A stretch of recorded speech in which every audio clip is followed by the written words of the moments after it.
정말 심각한 소식이죠. 해군이 후쿠시마 원전 오염수 방류와 관련해서 이제 함정용 해양 방사능 측정 장비를 도입해서 운용을 지금까지 해왔습니다. 그런데 이제 지금까지 약 한 9개월여 동안 동해에서 3차례나 그 기준치를 초과한 세슘이 검출이 되었다라는 거예요. 그리고 또 그런 측정 과정에서 총 7건의 이 장비 고장 역시도 발생했던 것인데, 문제는 이걸 또 매뉴얼상에 해군이 이러한 이상 측정치를 확인하게 되었을 경우라든가 아니면 뭐 장비가 고장이 났다든가 이런 것들을 관련 기관인 그 원자력 안전위원회에다가 보고를 하게 되어 있습니다. 근데 보고를 안 했다라는 거죠. 사실상 해군 차원에서 이 문제를 덮어버린 거죠. 그런 덮어버리라고 하는 윗선의 지시가 있었던 건지 아닌지 이것도 좀 확인해 봐야 되는 전 요소라고 생각하고요. 그리고 이제 문제가 된 장비들, 이런 교체를 해야 되는 것이 상식인데 장비도 교체하지 않았다. 이상하지 않습니까? 일부러 그렇게 고장난 장비를 통해서 측정한 기록으로 어물쩡 그냥 넘어가려고 했던 것인지,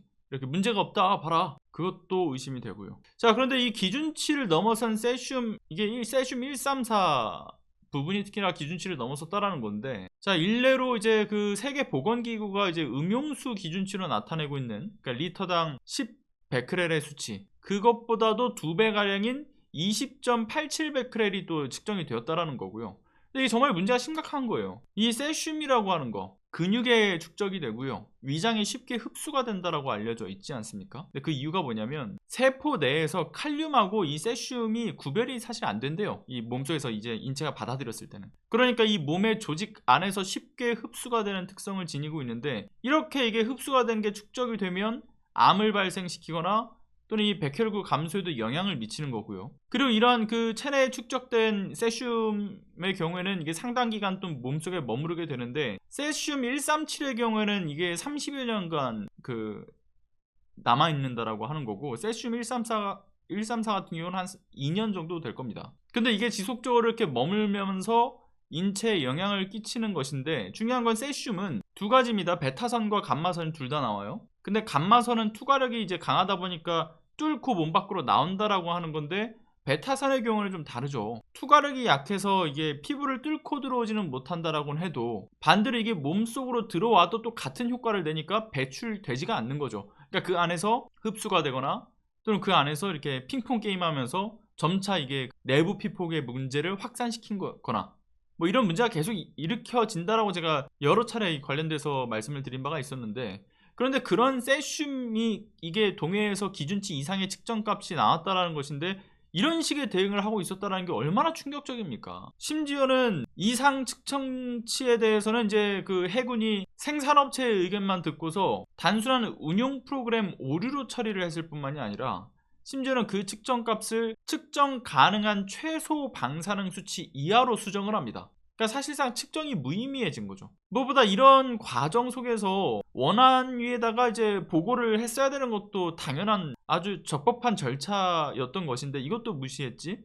심지어는 이게 전문가를 통해서 면밀한 검증 작업을 거쳐야 되는데 그것도 거치지 않고서 그냥 생산업체에서 오류래, 그러면 오류로 해버려. 이게 뭔 말이 안 되는 짓입니까? 이 국민의 안전과 직결되어 있는 해양 방사능 측정이 그저 측정하는 척에 그치고 있었던 거예요. 문제가 생겼는데도 또 숨기기에 급급했던 것인 것도 밝혀진 거고, 단순한 행정 실수가 아니죠. 계속 강조하지만 이 국민의 생명과 안전을 위협하는 아주 중대한 문제인 겁니다. 측정 결과에 대한 투명한 공개, 그리고 이제 관련 기관에 즉각적으로 정보 공유를 할 수 있는 체계를 구축하는 부분들, 그리고 이상 측정치, 그러니까 기준치를 넘어서는 이상 측정치에 대해서는 다양한 전문가 집단의 검증 절차를 도입하는 것, 그리고 장비 관리 운용에 대한 철저한 감독과 정기적인 어떤 점검 시스템을 도입하는 것까지, 그러니까 이 관련 문제를 해결하기 위한 이 체계적인 시스템 도입이 꼭 필요하다라고 생각을 하고요. 그리고 적어도 이런 시스템 이전에 가장 그 근본, 일단 현행법부터 위반하지 말라 이거예요. 이제는 정말 하다하다 해군마저 이거 매뉴얼을 갖다 버릴 정도로 지금 나라꼴이 이렇게 답이 없어졌다라는 거, 이거 자체만으로도 정말 충격적인 일인 거죠, 사실은. 전 개인적으로 굉장히 참 안타까운 게, 여러분들 지금 후쿠시마 원전 오염수 방류가 지금 10월 13일까지 해서 9차 방류가 지금 현재 진행형이지 않습니까? 그런데 제 주변에서 그 관련된 이야기들을 하면 다 몰라요.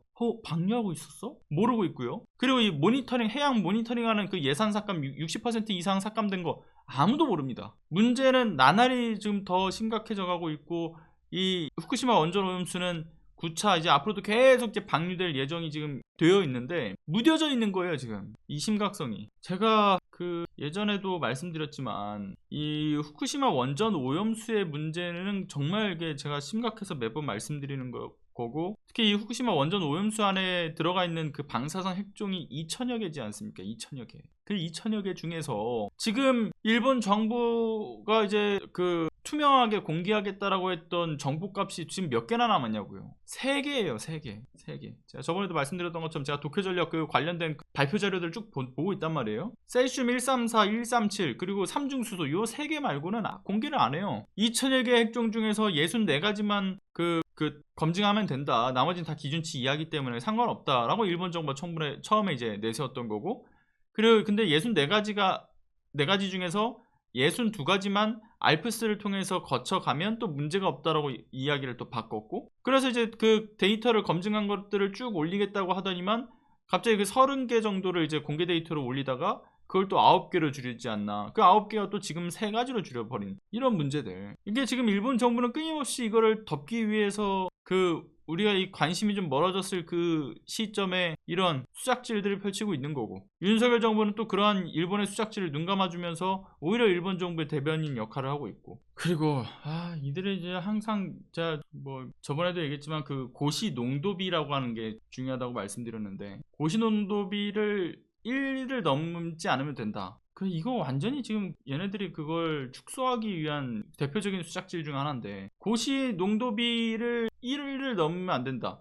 그게 그 오염수에 딱 한 가지의 방사성 핵종만 있다라고 하면 고시 농도비 1을 넘지 않으면 된다는 말이 맞을 수 있겠죠. 근데 그게 아니라 앞서 얘기했던 것처럼 2천여 개가 넘는데 그 전제 자체가, 그러니까 이제 이걸 계산하는 방식 자체가 잘못된 거고, 그러면 이제 고시농도비 총화 이걸로 봐야 되는데, 고시농도비 총화는 이제 이 2천여 개의 방사성 핵종 각각을 이 물에 희석했을 때 나오는 어떤 방사성의 이 수치 값, 이런 것들을 0.0001 뭐 이런 것들을 다 2천여 개를 다 종합했을 때 1을 넘지 않게 하면 된다 라고 이제 그걸 기준점으로 세우고서 그 계산 방식으로 돌려야 되니까 이들 입장에서는 방사성 핵종을 최대한 공개할 수 있는 데이터를 줄여나가는 게 가장 핵심 포인트인 거고, 근데 사실 그 2천여 개 방사성 핵종 중에 0.0001%만 따지더라도 무조건 1을 넘습니다. 그러니까 이런 문제를 좀 많은 분들이 인식을 해주셨으면 좋겠고, 또 하나는 늘 말씀드린 거지만 얘네들이 세슘에 대한 문제는 지적하면서 삼중수소는 문제없다라고 이야기하는 거. 지금 세슘도 제가 아까 그 얘기를 했잖아요. 감마선은 뚫고 나가는 건데 베타선은 피부를 못 뚫고 들어오니까 삼중수소도 피부 못 뚫는데 이거 인체에 아무런 영향 없다 이런 헛소리를 하잖아요. 근데 삼중수소 같은 경우는, 그리고 세슘도 이 베타선 방사성 핵종 같은 경우는 몸에 들어왔을 때